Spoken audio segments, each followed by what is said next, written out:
We have an awesome show for you guys today. The greatest event of all time. Good news for the sport.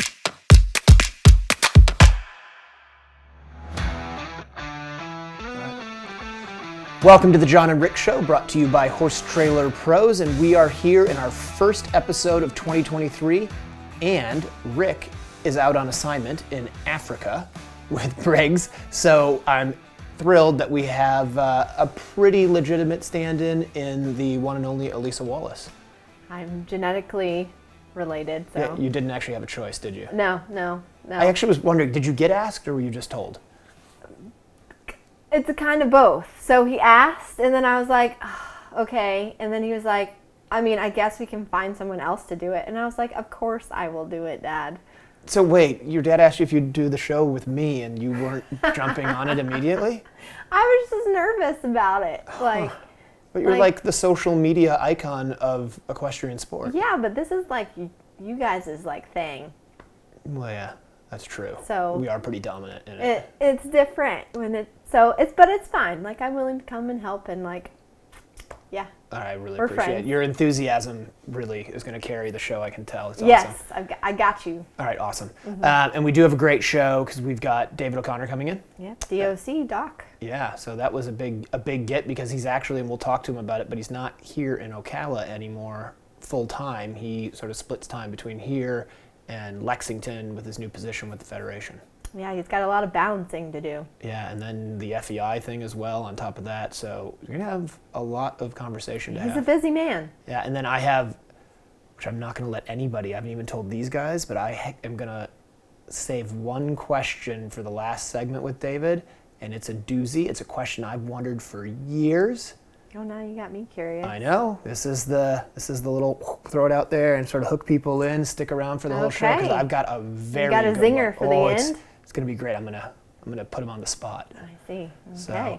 So how about you? What's going on with you? And it looks like you were building.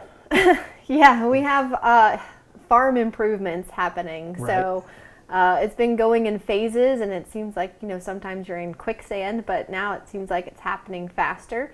And we're adding an additional barn of 10 stalls. It looks big. I saw the footing went in. And Yeah, the footers were. It was nice to kind of see it, but I also freak out because I've designed it, and I'm like, what if I made a bad decision? Well, how big are the stalls?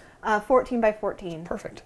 And then we'll have 2 wash racks, tack room that's 14 by 24, Yeah. a feed room, and a laundry room and bathroom. Sweet. Yeah, so we're really excited, and it's stressful. Yeah. No, But the decisions you make, it's. Yeah, you get done and you're like, oh, now they're in. I can't change I anything. should have maybe. Why did I do that? You Right. go into so many barns, and I've been a part of a couple of barn builds, and sometimes you go in and you're like, why did they not think of this? Right. And so I just want, for me, it's, making sure the farm is functional, horses are happy, it's easy to work out of, and all those things. So it's kind of been fun to see it taking shape because the farm has really changed a lot. Yep. Move the gate back. Safer, not almost getting killed by traffic is handy. Yeah. When we bought it, it was just 61 acres with 1 field, and I had 4 stalls up in the little barn and 4 stalls down in the bottom. But now I've got 7 stalls in my bottom barn, and then we'll have the 14 up top. So Cool. Well, I can't wait to come over and check it all out. yeah, it's exciting. That's great. And not a lot of events going on right now, but we've got, I think, Majestic Oaks is the first one coming up next weekend? Majestic Oaks is the first of the year, I think, the 13th to the 15th. Everything is gearing up time. Yeah. It's time to be... I was frantically clipping horses right before I got in the shower to run over here. So, yeah, for sure. I've been doing my trots and getting them all fitted up and ready to go. Yep, it's my favorite holiday, which is return to work a day. Exactly, so that's where we're at. All right, well, listen, let's take a break so that we can come back and have lots of time with the DOC, Mr. David O'Connor. So we're going to be back with our Stress Less segment right after this brief break. Want to advertise on the Jon and Rick Show? Contact Jon at 352-875-8622 Or call Rick at 850-879-2649. For a horse owner on the road, your trailer is essential. No one enjoys being stuck on the road. At Horse Trailer Pros, we repair, renovate, and maintain all makes and models of horse trailers. We work directly with your insurance company or manufacturer for warranty repairs and insurance claims. Our state-of-the-art facility provides quick turnaround and friendly customer service. Considering a living quarter conversion? We do those too. Find comfort on the road with Horse Trailer Pros. Call or text 352-804-2131. HorseTrailerPros.com. Hey, it's John here. I just want to let you guys know I got back from schooling at Magnolia Sands Farm here in Ocala, Florida. Their cross-country field is perfectly suited for a first outing on a young horse or schooling your upper-level horse. Magnolia Sands offers over 110 jumps ranging from starter to intermediate, plus multiple banks, ditches, and waters. They're constantly updating their courses and have even added new ditches and a starter ditch wall. Conveniently located in Northeast Ocala, Magnolia Sands has made it easy for riders and trainers with online waivers, Venmo, and PayPal, and even offer a golf cart for guests. MagnoliaSandsFarm.com. Dusty Rose Farm, a beautiful and newly renovated 25-acre farm, is offering long-term or seasonal rent, dry stalls, and layover. Located in Anthony, Florida, it's just 30 minutes to both Weck and Hits, 15 minutes to Majestic Oaks, 35 minutes to the Florida Horse Park. 38 stalls available for rent in 2 barns that have all the amenities. Large stalls with new mats and automatic waters. Plenty of turnout, a half-mile irrigated track, 300 by 300 natural sand arena with a full jump course and dressage court. Loads of parking with 2 full RV hookups. Call or text for rates to book your stay in sunny and warm Ocala, Florida, 636-751-1200. I'm John Holling. We run Holling Eventing out of Willow Run Farm in Ocala, Florida. We run a full-service training facility here at Holling Eventing. We have amateur clients, we have sale horses, we teach lessons, and obviously our own competition horses as well. When Kurt first arrived at the farm, he was a little bit nervous and excited. Stress Less really helped so we could get him in a training routine. Stress Less is really easy to use. It's a part of our program. He gets it as a daily supplement and it helps us keep him focused and ready to go to work. This year we're moving Kurt up to the preliminary level. He's been doing great and I'm very excited about the season to come.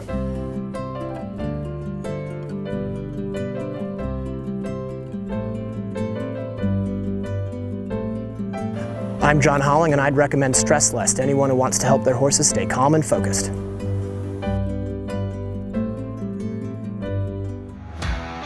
Welcome back to the Jon and Rick Show, brought to you by Horse Trailer Pros, and we are here in our Stress Less segment and very excited to be joined by the one and only David O'Connor.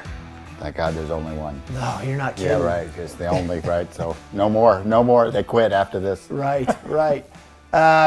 So you've got a lot going on, and you're in town right now. Tell us what you've been doing. Well, I'm in the middle of this kind of an exciting program that we started with this U21 program that we started with the USEA. Right? So the USEA has started this coaching program. We've kind of revamped the coaching idea for young riders. So within each area, we're trying to get each area to tag on to like the 12 and 13-year-olds and bring them through young riders and have that as a program and have that as an educational program. Area 2 has this, YRAP thing, which is actually really kind of cool, which is really that area between trying to get the 12 tag earlier, training level kids and help them with education as long on.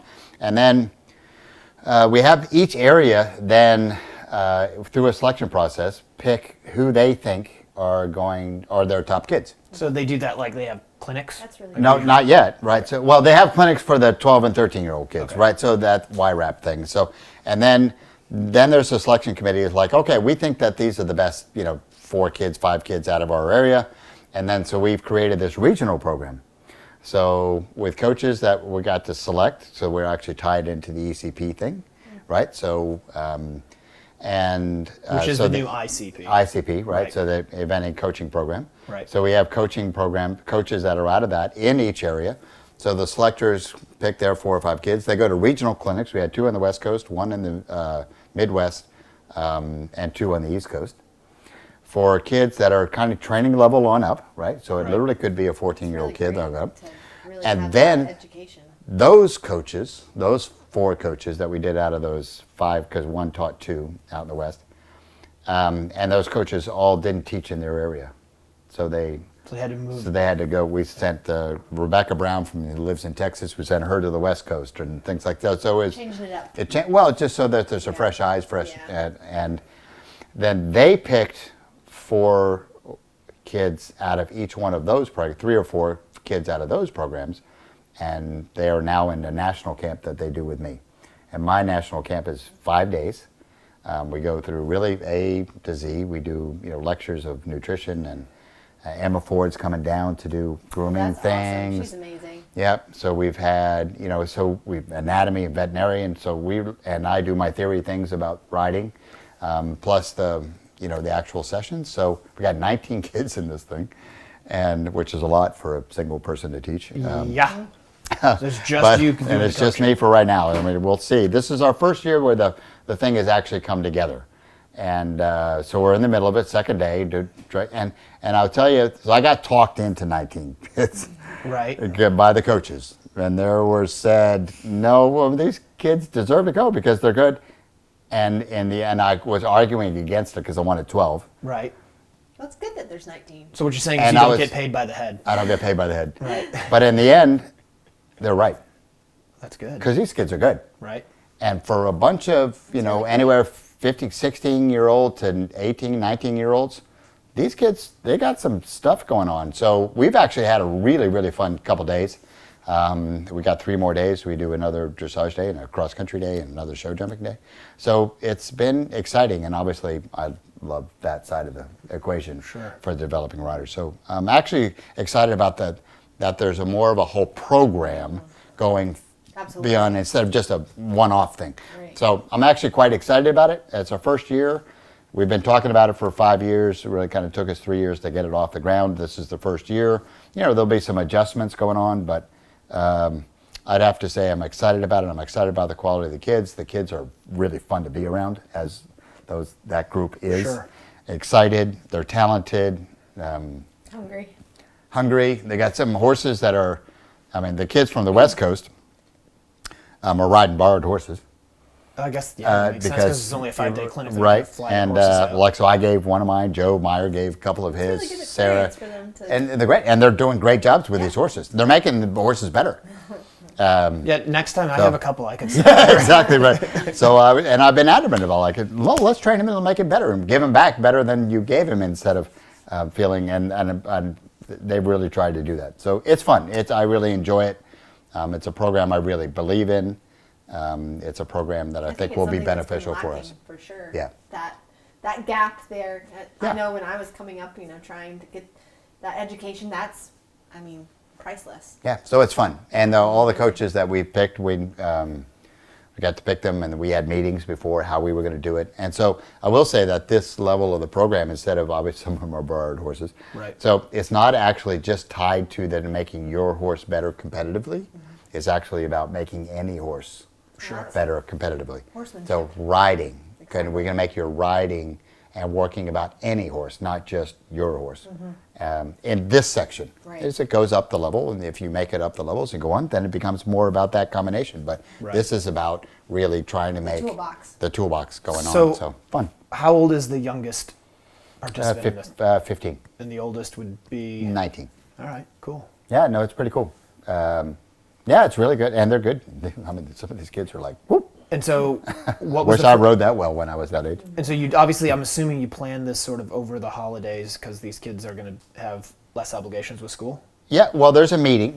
There's a committee that has been working on this for a long time. So we really, when we started talking about that, the regional clinics are in the middle of the summer. That we really kind of worked through the regions. What's best for you.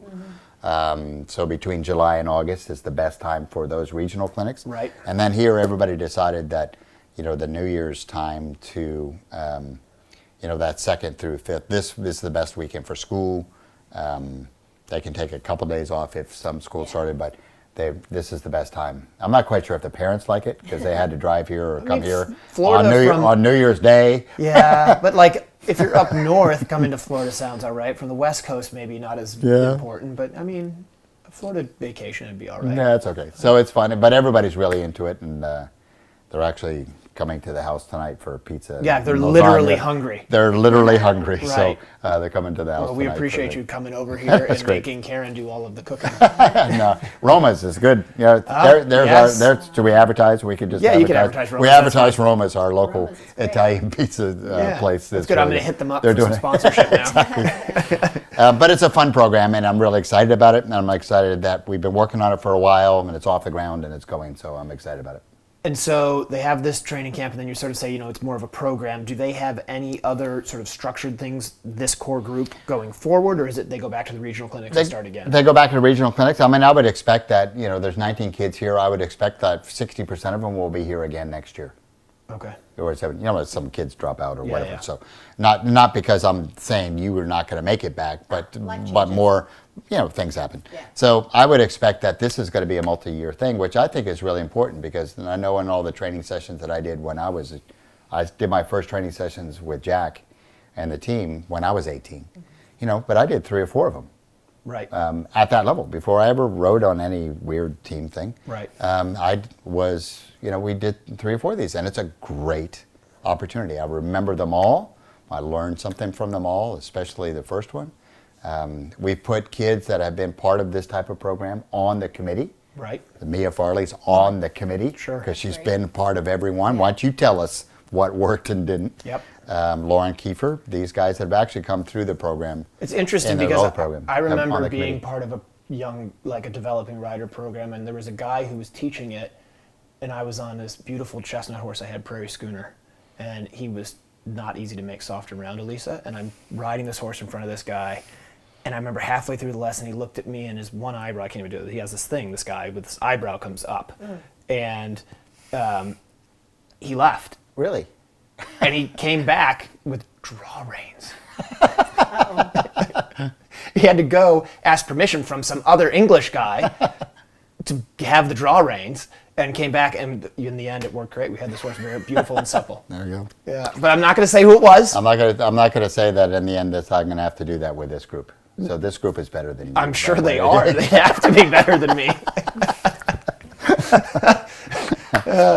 But in my defense, I wasn't very good apparently. That's my defense. No, it's really important. I actually am a huge believer that we should start that young. Why not? Absolutely. Pick them up early, No, absolutely. get them to. So by the time they go through this process, and even the future team riders, which I would talent-wise to see a couple in here that have that ability. Right. Right. So they've heard this language before they get up to the working with whoever the coach is. So Yeah, I think it's really important, and I think it's. I'm excited that the USEA has supported it so much and taken it on. The foundation has been a big supporter of this. So it's exciting to have these things happen. No, it's great, and it's cool how you have the sort of top level training list stuff through the USEF, and then you have this feeding it up. It's been obviously I've seen it sort of getting developed, and I'm excited that it's happening. Right. And so I told that story just to say if you need somebody else to sit on this board to sort of help you through this, don't come to me. Really? You got enough on your plate? I got enough on my plate. Yeah, Yeah. I didn't know that feeling. All right, so listen, we're going to come right back because I want to talk about some other stuff that's on your plate, and I know Elisa has a ton of questions about it as well, I'm sure. So we're going to take a break.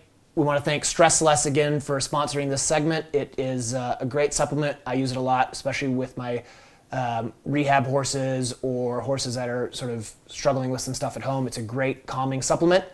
So thank you, Stress Less, and we will be right back with David. I'm Gabby Ruane, and I run Ruane Eventing. I run my program out of Reddick, Florida. I start off in the morning bringing the horses in, feeding, and then tacking up and riding pretty much all day. It's always a busy day here with multiple horses in training. When Mufasa first arrived, he was quite sensitive and reactive as a young horse. I decided to start him on Stress Less. I've tried quite a few other supplements, and I felt like they all dulled him. Stress Less was the first supplement that really let me get through his tough moments, but I felt like he could still keep that spark that made him special. Stress Less helps keep Mufasa calm but responsive even through his tough moments. When Mufasa first arrived, he was quite reactive and sensitive. and I needed something to help me get him through those tough moments. Mufasa began his career as an event horse last year, and this year I hope to move him up to the preliminary level and then end the year with a 2-star long. I'm Gabby Ruane, and I would recommend Stressless to anyone who wants their horse more focused and rideable overall. Grant Showalter has over 15 years of equine bodywork and saddle fitting experience. His technique allows him to identify and alleviate tightness in muscles. He uses trigger point massage to release points of restriction. Grant has over a decade of experience fitting and adjusting a wide variety of saddles. His expertise in equine physiology, coupled with a thorough understanding of the importance of a properly fitted saddle, allows him to quickly identify and correct any balance issues. Grant can also adjust your saddle on site. Grant works on all of my competition horses, and I have noticed a significant improvement in their performance at competitions and their overall way of going. Grant's based in Ocala, Florida year-round, but regularly travels to the surrounding areas. For more information or to schedule an appointment, call 484-639-4454. Hi, my name's Leslie Law, and we are a proud supporter of Jump for Joy. We've been using their portable cross-country jumps now for about 10 to 15 years. We love these jumps because, as you can see, they're very easy to move. It would only take another person on the other side and I could place this fence wherever I wanted to very easily.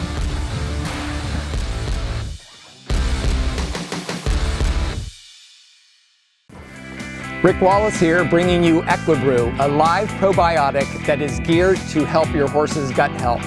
I'm a true believer in this Equibrew, and it really makes a difference in all of my horses. Equibrew is safe, non-toxic, and clean sport compliant for FEI and racing events. Equibrew is an intact fermentation product with very high numbers of beneficial microbes. Order at equibrew.com or 850-879-2649. Welcome back to the Jon and Rick Show, brought to you by Horse Trailer Pros, and we are still here with David O'Connor. David, thanks for sticking around. No, it's gret. Thanks for having me. It's always, I think you guys do a great job with this, so well, it's better, always fun to come back. Better this week. The co-host is Well, you know. exceptional. Yeah, exactly. Yeah, right. I like those words. Yeah, and Lisa and I have some, like, you know, we might have known each other for a couple of years here and there, and there. So yeah, I know the hand gestures. Oh yeah. This is calm down. This is a little bit more energy. I don't know. Did I tell the story of my lesson with David at? I know we want to get into this segment, but I think I can tell this again. If I told it was the last Christmas episode when I messed up the sound, so nobody heard it anyway. Mm-hmm. So I'll just tell you, Lisa, and everybody watching, I'm at Fairhill, at the old venue, and I'm riding Lion King. So you're wet? No, it was actually a beautiful day. Oh, okay. And David is sitting on the hill on the phone, and I have a lesson. Okay. And he's like, not like on the phone hanging out, he's on like the phone on a conference call trying to get this all done because we're scrambling trying to get this done for the end of the day after the jog. And I'm riding Simba, and he's great. And David's doing this with his hand, gesturing down, and then this with his hand to collect. There's no key word. No, it's all hand signals. It's all hand signals. This, and then you get this, and you get this. And for those watching or listening to the podcast, you're gonna have to go on YouTube to be able to see it. You get this, and then the eyebrows. This means really you need really coming long Yeah, low, but man. he can be really far away, and it's like. Right. So calm down. we do this for, I think it was like a 30-minute ride, right? Mm-hmm. And I get done, and I'm like, I look at David, I give him the thumbs up, he gives me the thumbs up. Meanwhile, Jen has walked up, and Jen's watching this. And the horse was amazing. And for the record, the next day, the horse put in the test of his life. Yeah. He was great. I think he was third. He was great. So I'm walking back with Jen through the tunnel to go back to the stable, and as we just get out of David's earshot, she goes, what the was that? F was that? And I'm like, what are you talking about? He was great. How much money did we just pay him for that? He didn't say a word to you. I'm like, no, he said all kinds of things. He just said it with his There's hands. lots of stuff that happens. I'm like, don't worry. Minimal gestures. And I did what I sometimes do. I painted myself into a corner. I go, don't worry, he's going to be amazing tomorrow, and you're going to be thrilled. And I'm like all Good night, thing like, oh. David came through. I told the kids today at the kind of like I said, well, you know, we're going to watch you ride, you know, in competitions, and I'm going to say, and the last thing you're ever going to hear is something. I'm the last person that talks at a competition. Right. Right. It's going to be so. It showed them what some of the. Sometimes you just need. I believe that. The last voice you're ever going to hear at a competition is me. Yeah. Right? Then It's interesting there's though another how way. different you and Karen are. Yeah. It's very different, Yep, but it can Karen be is. very different mindsets that can be very helpful. Yeah, And, no question.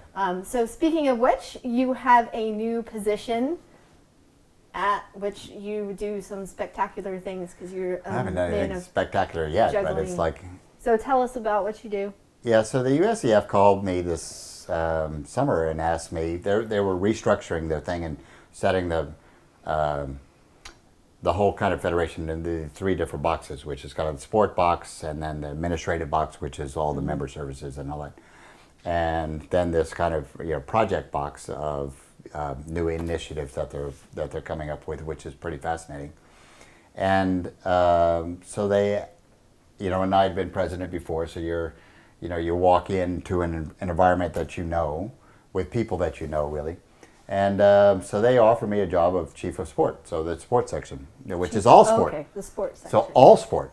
All sport. So right, so it's not eventing; it's all the all Olympic equestrian. things, all the national side, and so and then at the same time they hired Graham, for the high performance side, which is a great hire. So who's in And charge? You or Graham? So technically it's me. So All right, you heard it here. Boss man. But we've got such a great relationship over the last 20 years. Yeah, you guys- we talk every day and we're just back and forth and bouncing back and forth. But then, so this idea of just projects. So next week we run this workshop on social license, which was the first kind of out of the box things that we did. Social license is kind of a worldwide thing that's happening around the world, and basically it is the public acceptance of the activities that you do. It didn't start with animals. It didn't start with horses. We just saw that on TV the other night with the NFL. Absolutely. Yep. So, and a lot of the things, right, and things have happened to us, but it actually started in the mining and forestry industry. Right. And then it came over to the animal side. And do we have product credibility with the public that say that they accept what you do? And so the study of that is never ending. So we're actually having a workshop on Thursday and Friday and put it out there. We're like, we've got 100 and some odd people showing up for this thing, which was really surprising because, we only talked about it a little while ago. And this is happening in Lexington? And this is happening in Lexington right before the annual meeting. Cool. So it's going to be really cool. It's going to be videoed so everybody can kind of see it. But we've got people coming from racing. We got people coming from people that have had this effect. What Congress is now involved in racing, right? Because of the social license thing. We have. It's a very big aspect of sport. Absolutely. So we have people coming from World Horse Welfare side coming to do some presentations. So it's actually kind of really interesting. And then we're going to do this workshop side. So. With the group that's in there, with the different affiliates and different things, put them together. What do you see as issues, right? And how would you look at issues from a training issue because of the phone, right? As we've seen here in this last couple of years, that the phone is a big deal, and it might come out 2 years later of some training practice is, that's happened. So the phone is the thing, right? And so we have to examine ourselves as not just. And I'm not just talking from an event person at this point, but from an industry horse point of view, we have to look at ourselves and the traditions that have been maybe 100 years old, are they relevant now in the modern day world with people that are coming into looking at the sport through social media that maybe don't have a negative side of the sport, but then suddenly they're given a negative side of the sport. Right. Maybe they didn't start with that, but so these are all kind of sides of the equation. Education as well. So this is one of the things, and then we look at data. How do we use the data in the horse world, and how do we use it from a safety point of view? Yep. Right, because I don't believe that we're tracking enough, and we do in eventing. Right. So we're trying to use that model to go out into the other disciplines. So it's really interesting. I love the people all the time. When you do these things, the people that you get to work with are fascinating in the end. And I know it all seems to be government, but in the end, they're real passionate people, and they learn about stuff, and they have to make, like the FEI, Yep. right? You have to make decisions that are on a global basis that might work for one One, country but not and doesn't another. really for the other, and everybody in that country gets ticked off because it's not about me. I have a lot of people But- upset with you. But that is, unfortunately, those are some of the things that you have We'd to actually do. need to get you a shirt with just a target. Oh, I wear my safety vest a lot. Yeah. Outside of riding. Yeah. Right. And it's got Kevlar.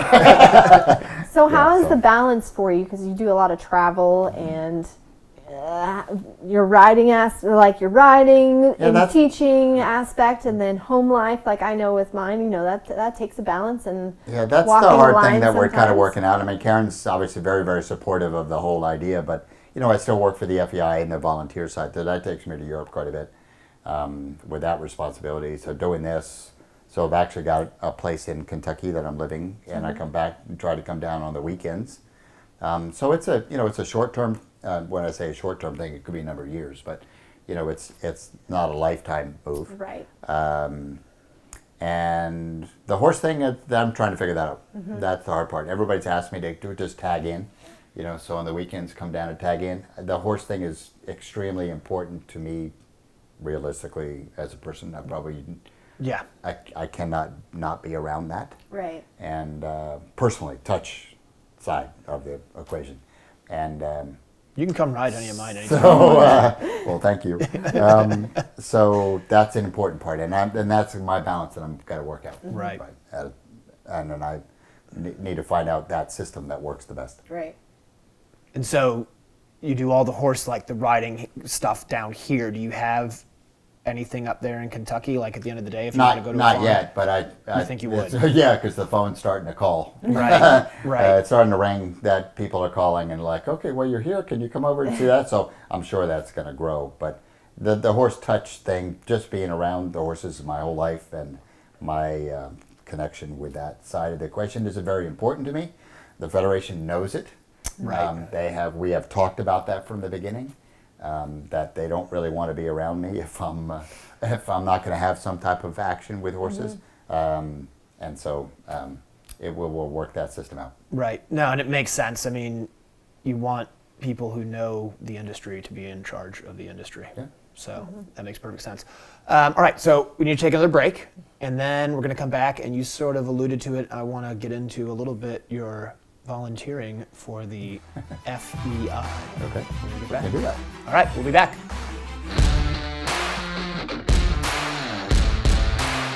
Jump for Joy fences are easy to move, lightweight, durable, and low maintenance. So we're out here on the cross country. We just finished over in the show jumping over the Jump for Joy fences. Had a great time schooling over them. They're really nice and easy to move, so we were able to adjust some things and really have the exact school that we needed thanks to the Jump for Joy fences. I love them. Order yours at jumpforjoyusa.com. Hey, it's John here. I just want to let you guys know I got back from schooling at Magnolia Sands Farm here in Ocala, Florida. Their cross-country field is perfectly suited for a first outing on a young horse or schooling your upper-level horse. Magnolia Sands offers over 110 jumps ranging from starter to intermediate, plus multiple banks, ditches, and waters. They're constantly updating their courses and have even added new ditches and a starter ditch wall. Conveniently located in Northeast Ocala, Magnolia Sands has made it easy for riders and trainers with online waivers, Venmo, and PayPal, and even offer a golf cart for guests. MagnoliaSandsFarm.com. Dusty Rose Farm, a beautiful and newly renovated 25-acre farm, is offering long-term or seasonal rent, dry stalls, and layover. Located in Anthony, Florida, it's just 30 minutes to both Weck and Hits, 15 minutes to Majestic Oaks, 35 minutes to the Florida Horse Park. 38 stalls available for rent in 2 barns that have all the amenities. Large stalls with new mats and automatic waterers. Plenty of turnout, a half-mile irrigated track, 300 by 300 natural sand arena with a full jump course and dressage court. Loads of parking with 2 full RV hookups. Call or text for rates to book your stay in sunny and warm Ocala, Florida. 636-751-1200.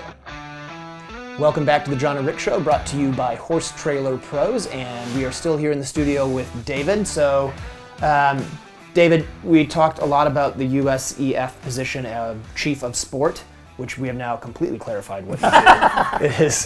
It is so easy now. Very understandable. When people ask me, what does David do? What does David do? I have no idea. Chief of sport. He's chief of He's sport. Chief of Sport. Right, that's what I was going to say, He's yes. boss man. He's the boss man. So the other really important job that you have, though, is as the eventing chairman, right?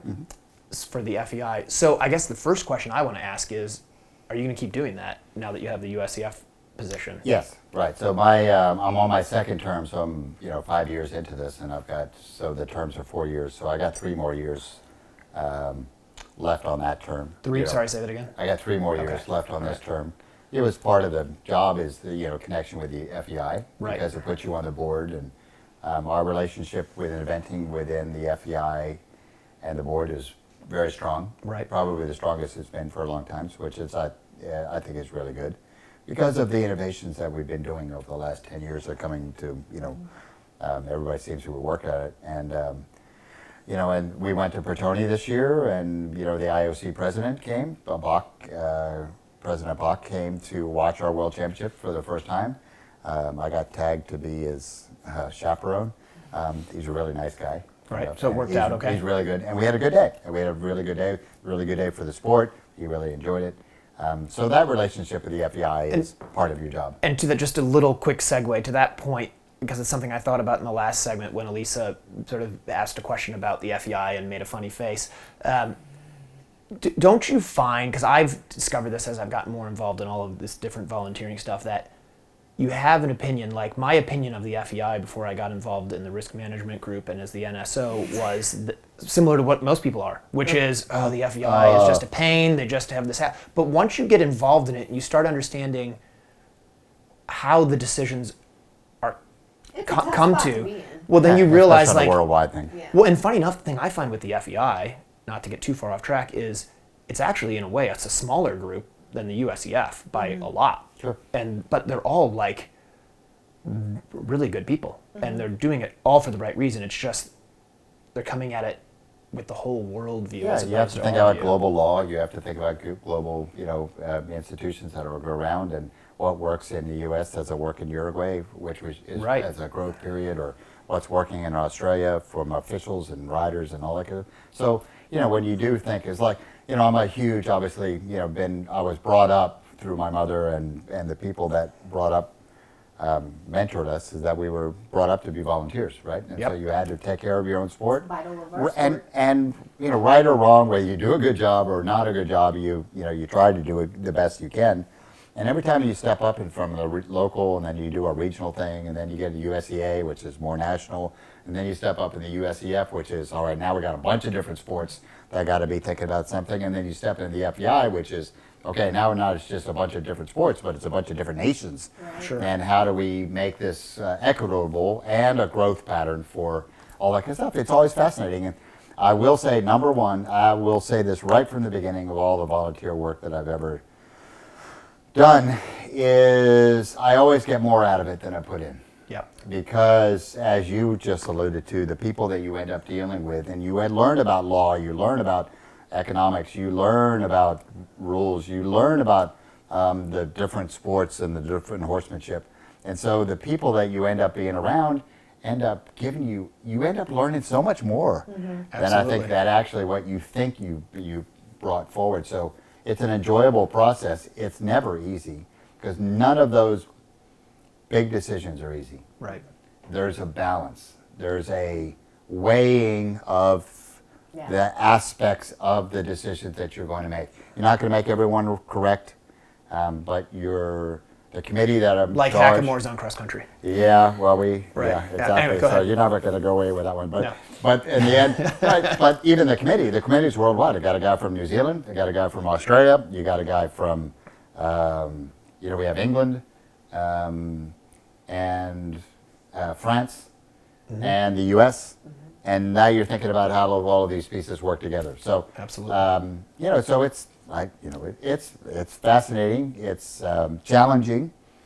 You know that all of the decisions that you end up going to place with this group that you have are not going to be popular around the world. Right. But you try to balance what the best thing is for the sport to go forward. You just want to be sort of generally accepted everywhere. Well, as opposed to loved somewhere and hated otherwise. Well, no, I mean, basically, if you tick everybody off, that you've probably done fairly well. So right. If you just tick everybody off straight across the board. I'm doing it right then. Pretty fascinating. So, but you were talking about Bertoni and with the IOC. Was it the chairman? Is that right? Yeah, president. President. So that was a good trip. He enjoyed the day. Bertoni was a very good sport, but he really enjoyed the day, and I showed him everything about what we do from a safety point of view. We went down to Frangibles, literally into the Frangibles. Going down there, I showed this is how it works. So you talk about brush, you talk about flowers, you talk about shapes, we talked about qualifications. He wanted to know about all of that kind of stuff. And fun enough, he walked, it was like, and that night at dinner, he was like, this was been a really interesting day for me. Yeah. And then he was like, then he made a dig at me. He was like, I got it, David, right? I got it. Right? You've given me so much of I got it, right? That's a lot of information. But he was real positive with me at the end. He was great. So I think it was a good thing for the sport as we go through LA. Hopefully LA will work within our thing. But the future of eventing, no question, is on risk. And it's a lot to do with the popularity of the sport. How do we make ourselves more media friendly? How do we make ourselves like your show here, right? I mean, this is a great thing for eventing. And so thanks, we David. but we have to think about it. We have to think about how do we put ourselves out there. Absolutely. And it is the weaker side of the thing. Everybody talks, and I'll say it, like everybody talks about the cost. That it's expensive to run or all that kind of stuff. Fun enough, it's not so much about the cost, it's actually about the return off the investment. Sure. And the return off the investment, right? The return off the investment from a global point of view, right, is really important for IC because they got to pay for it. Right. Right. When are we gonna finally just be okay with helmet cams? Oh boy, here we go. This is Elisa's thing. Right. So it ends up all being about video rights. That's the hard part. It's the. It does help. Though with sure, the audience. There's no question, but it just becomes about video rights, and it's a whole nother world that I don't like. Digital rights is such a big thing. This is over David's head. Yeah, well, not his department. I just try to we're working on frangible technology or something. That is great, though. It's interesting. Yeah. The frangible technology, it's been a game changer. It's going up now. We're all learning things. I know it's definitely. Very scientific based. We want the safety aspect of it, but then I know it kind of gets a little bit tricky with, how medals and stuff are won with how our sport is. As long as it's fair for everybody. Exactly. As long as all 65 competitors jump the same fence in the same way and it worked for the same thing, then if it worked for you and it didn't work for you, as long as it's fair for everybody. Yeah, exactly. Right.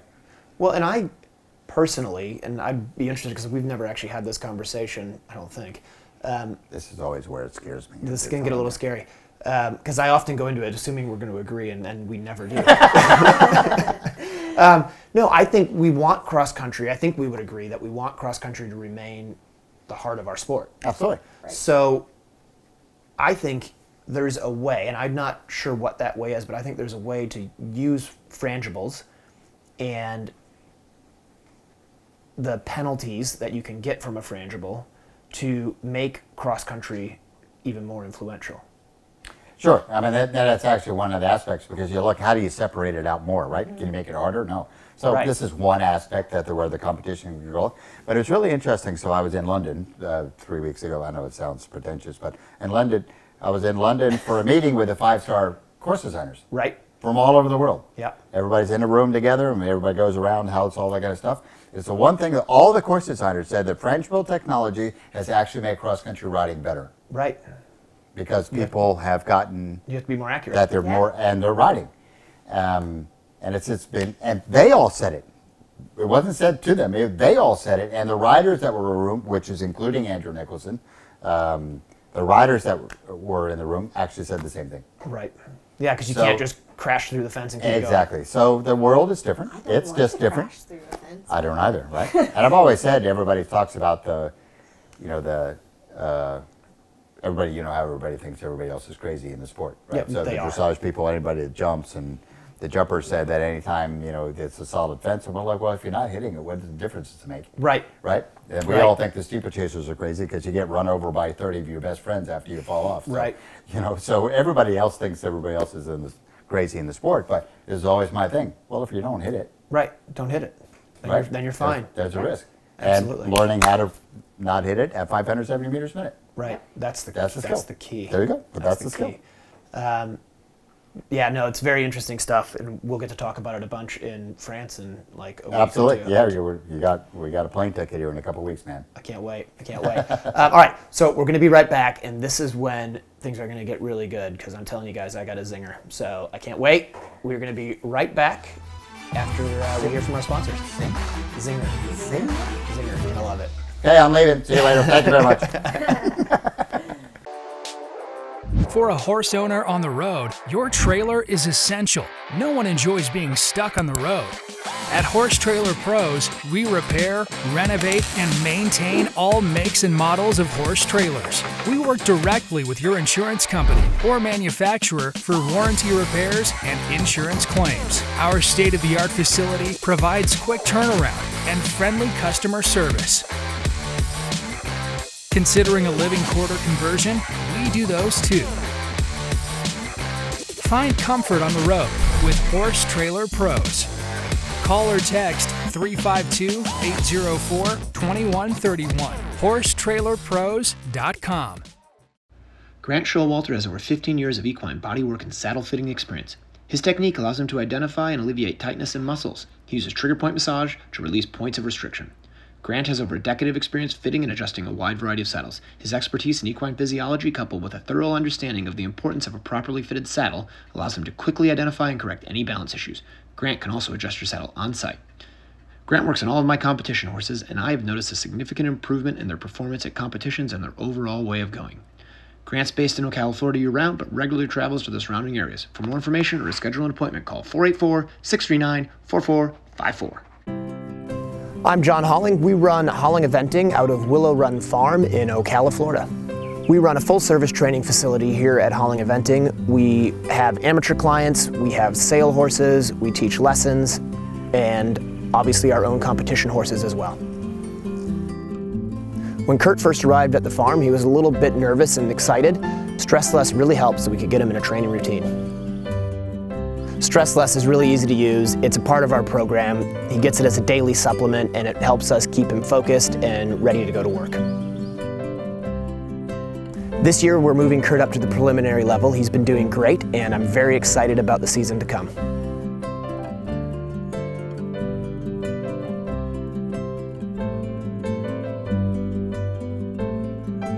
I'm John Holling, and I'd recommend Stress Less to anyone who wants to help their horses stay calm and focused.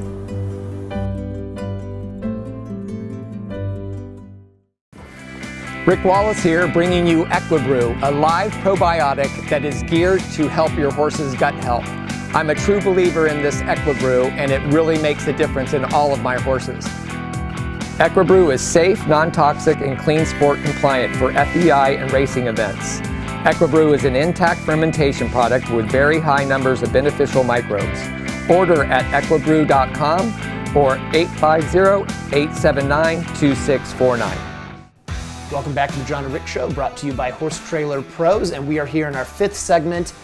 Still have David in the studio with Elisa and I. So, David, first of all, thanks for sticking around. I know you're like well into dinner now. Those kids are. We got 30 of the kids and parents are at the house having pizza and lasagna. I hope they save some for you. entertaining. Karen's got it covered as always. She's a very good entertainer.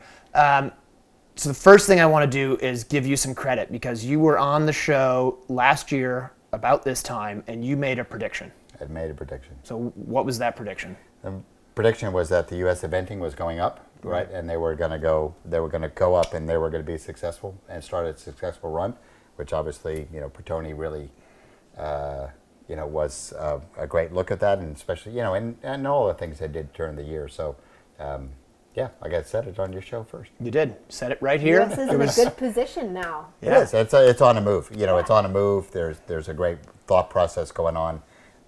So I'm really excited about it. Mm-hmm. So, was it 23? No, it'd be 23 years ago. You were in Sydney. Yeah. Right? You were in Sydney, and this is a question I've wondered for a long time. This is the zinger. I've been scared to ask you this, and I thought, what better way to ask David this? And it's probably been asked to you before, but I have never really heard the answer myself. So you're in show jumping. I made it to the show jumping. Yeah. So are we talking about the team round, or are we talking about the individual round? Nobody ever talks about the team round. No, this was the individual one, right? I think it's the one. I was very young then. Hey, I'm dealing with a bunch of kids this weekend. So the question is, did you really not know where you were going? Yeah, so it's a funny, there's a whole kind of setup to it, nerves, and obviously it's nerves and anxiety, and Custom A was not always the best show jumper. And in the warm-up, he was really, really not jumping very well. Right. Like, really terrible, actually. Oh, great. Super. That's a good feeling. We had to lower it down to like 3 foot for the last fence to jump for him to jump it clean. So George is going, okay, George Morris, who was helping us. Right. And so I went in there, and, you knew the numbers that you had. So I had 2 rails and time. In hand. Or maybe even 3 rails. I can't remember. You had a pretty decent dressage. A decent dressage. So, and the guys had some rails leading up to it. So I had a pretty good lead. So you going through that in your mind. And I made a mistake at the beginning. Where the mistake was, it was at the beginning when you went in, you saluted. Actually, how you go around and you look at every fence in your course, and I didn't do that for some reason, which is everyone has their own prep. So against their own routine. Yep. And so he jumped, and you're helping a lot, and he went down there and just he hit a fence, and I looked back. You're not supposed to do that either. Exactly. So you broke routine. You broke routine. And you looked back. And I looked back, and then when I looked up, I wasn't where I thought it was. Uh-oh. And so it was, and if you actually look at it, it's like 4 strides. Right. It's quite dramatic. But in the end, it's like only 4 strides. And I looked straight, and no, that wasn't it. And I looked left and looked right. Oh, there I go. It's that first internal panic. But the first internal panic was truly there. I mean, there's no question there was So the answer is yes, you got lost. And the answer for it could be less. His mental mapping was off. Yeah, but I'm not done yet. Yeah, I can imagine. So then, you're lost in the Olympics. Yeah. In the show jumping. Got back though. And the crowd's screaming. Yeah, you don't hear that. Are you sure? No, because we could probably retroactively do something about it. Right, you can make it louder. Actually, turn the bass up. Right. No, you don't hear that. I remember, it's straight, and I look, and because remember there's a yellow oxer right in front of me, and like that wasn't it, because I had gone a little bit too far. This is the worst. Look left, and I look right, and then you saw the wall over there, and that was the wall that was down on the right. Right. And but the crowd, no. Okay. So there was no unauthorized assistance. There was like, I imagine just everybody's going like that. Can you hear like when I know I have when I've been in there and I hear I touched it and I can hear and I'm like it fell down. Because it's a big ring, right? So it's embarrassing. And you saw it right afterwards, right? I was crushed right afterwards. I mean, you go cross. And fun enough, the only time in a big competition I never had a time fault. Right. Crazy. Yeah. And so he wins. But I was so upset with myself. You saw me. I walk around and I look around because you're not going to be there again. And and I walked across. Remember, took my helmet off. I hit my helmet. So stupid. You're only human. It took the emotion a little bit out of it. Fun enough during the day. Right. But he was amazing all week. Custom made. He was amazing to be there the whole week. He was on fire. He was just great in the dressage, and cross country was fabulous. It's amazing to feel him step up. Oh, he was just there, and then how he jumped the clear. I mean, I had one down, but how he jumped that round, I have no idea. Well, as much as I was giving you a hard time about it, and I'm feeling a little bit badly. I think you did okay. I did. I mean, it's a pretty good consolation prize winning the Olympics. Yeah, it was a big thing. We went through the team competition. Gil-Tate just did his professional, being a professor, going around and doing his deal, and then he wins. I mean, he wins a bronze medal, and he is 4th and 5th individually. And then Custom A does the record, and then he runs clean inside the time. And then he, so at that point, I actually thought the Olympics was fairly boring. Right. So, if you're going to make it an entertainment product, make it interesting. well, why not have something that 23 years later, they're still talking about it? Right, exactly. I just was curious. Right, so it was entertaining. Yeah, good. It was an entertainment. That I, can do a lot of television stuff and whatever, so I all right, let's throw something in here. Right. Perfect. No, I appreciate that building suspense. So, Elisa. It's like Survivor. Right. You almost got voted off, but you stayed on. Almost got voted off, and I stayed on. Yeah. So then we go forward a couple more years, and David is at Kentucky, and custom-made Taylor is getting retired. And that was obviously super emotional for David, I'm sure. Absolutely. And I'm stabled next to custom made, and I'm like, this is amazing. It's like I'm next to royalty, right? Like the most famous horse in the world. Such a cool horse. So I'm walking by like the first morning, and I walk by, and he's got his head out, and I go to walk over to pet it, and he pins his ears and lunges out of the stall at me. And this is what David did. You don't even remember it. He died laughing. Didn't apologize. No. Did not apologize. And he goes, that's him. Hey, kid. Hey, kid. Yeah, that's him. And I'm like, a little bit horrified, but also like, oh, he bit me. I got bit by custom made. This is great. It's funny. I always that a little bit away in a stall, but but that whole weekend he was just doing a publicity tour. So I had him up in a stall up there, and all the kids could come back and pet him, and he was fantastic with all the kids. Just not you. Not me. Yeah. Took him into the tents. Yeah, took him into tents for a cocktail party. He just basically nibbled all of the stuff. So right. He was a very, very special horse in so many different ways. Yeah, that's for sure. He was amazing. The most powerful horse I've ever sat on in my life. Just never got, just a gallop.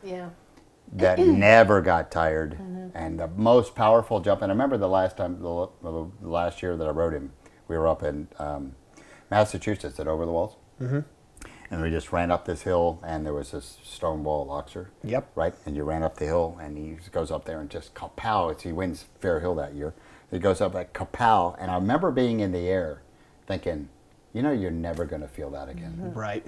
And sure enough, talking about. Sure enough, you never felt it again. I mean, it was like he was so just raw power, and a very sensitive horse, fun enough. But I miss him a lot. Yeah, he was pretty special. Both those horses are pretty special. They you guys had some pretty good horses in your barn. Yeah, we were talking about it today. It was really kind of fun. Like it was, I've said it before that in the end, you have that as your career goes on and you're being successful and all that kind of stuff. And these guys are at the end of this career. And like now I'm just part of their career. Right. Right. Much more than they're part of mine. I'm part of theirs because it became so famous with kids and families and all that kind of stuff. And so I'm just like, okay, you feel like I'm the chaperone for them. Right. Which is such a cool thing to have horses being famous. Exactly. I think. It's the best feeling. Yeah, it was a very proud thing for me to have them famous. Yeah, totally. For sure. Yeah. No, it's very, very cool. They're the sport. Yeah. They're the whole reason why we do it. Absolutely. I do it for the fame and glory and the money. I mean, that's what I thought. Yeah. Really? It's just for the money. That's right. For sure. For the money, absolutely. I do it for the volunteer jobs. Exactly, right? Well, yeah, that too. Good times. Well, listen, David, I really appreciate you taking the time. I know you've got to get out of here, but thanks for coming. That's great. Thanks for having me. No, it was really good. Thanks for everything you do for the sport. Well, sincerely, we all appreciate that. Thank you. So thank you very much, and for having a good sense of humor. So, thank you guys for watching the show. We really appreciate it. We will have Rick back. He is going to have so many cool stories about his adventure in Africa. Oh, that is really cool. By a lion or anything. And he took a helmet cam. He took a helmet cam. I actually gave it to him. We've decided he's never going to use it. I'm betting he's probably not. It'll just be the cell phone. So we'd love to tell you guys we're going to have helmet cam footage, but it'll probably be the cell phone. He will get something. We'll I have see. faith in my dad that way. He'll have lots of stories. It'll be great. It's going to be awesome. I can't wait to have Rick back in the studio. Elisa, thank you very much for stepping in. It's been great. The best. All right. Thanks so much, guys. We will catch you next time. We have an awesome show for you guys today. The greatest eventer of all time. Good news for the sport.